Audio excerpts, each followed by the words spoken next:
రాజన్న సిరిసిల్ల జిల్లాలో రైతులు రోడ్డెక్కారు. వట్టిమల్ల గ్రామంలో ఐకేపీ ఆధ్వర్యంలో ఏర్పాటు చేసిన వడ్ల కొనుగోలు కేంద్రం వద్ద రైతులు నిరసన చేపట్టారు. ధాన్యం కొనుగోలులో జాప్యం, ట్రాన్స్పోర్ట్ లారీల కొరతతో తీవ్ర ఇబ్బందులు పడుతున్నామని ఆవేదన వ్యక్తం చేశారు. ప్రభుత్వం వెంటనే స్పందించి లారీల కొరతను నివారించాలని, ధాన్యం కొనుగోళ్లను వేగవంతం చేయాలని డిమాండ్ చేశారు.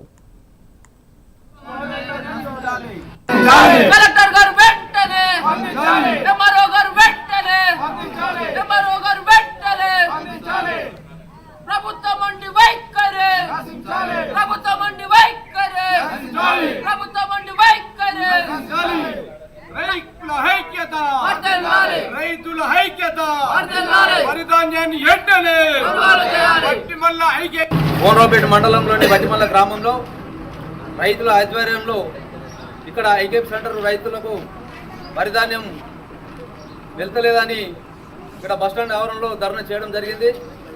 దయచేసి ఈ ప్రభుత్వం వెంటనే ఇక్కడ ఉన్నటువంటి ధాన్యాన్ని రైస్ మిల్లర్లకు వెంటనే తరలించాలని ప్రభుత్వాన్ని కోరడం జరుగుతుంది.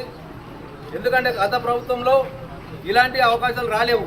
ఎందుకంటే ఈ ప్రభుత్వంలో నిర్లక్ష్యం వల్లనే అక్కడ ఉన్నటువంటి అమాలీలు, బీహార్ అమాలీలు రైస్ మిల్లర్లకు బియ్యం తరలిస్తారు. కాబట్టి ఆ బీహార్ అమాలీలు వర్తించగా పోవడం వల్లనే ఇక్కడ ఉన్నటువంటి వరి ధాన్యాన్ని తీసుకోవడం జరుగుతలేదు.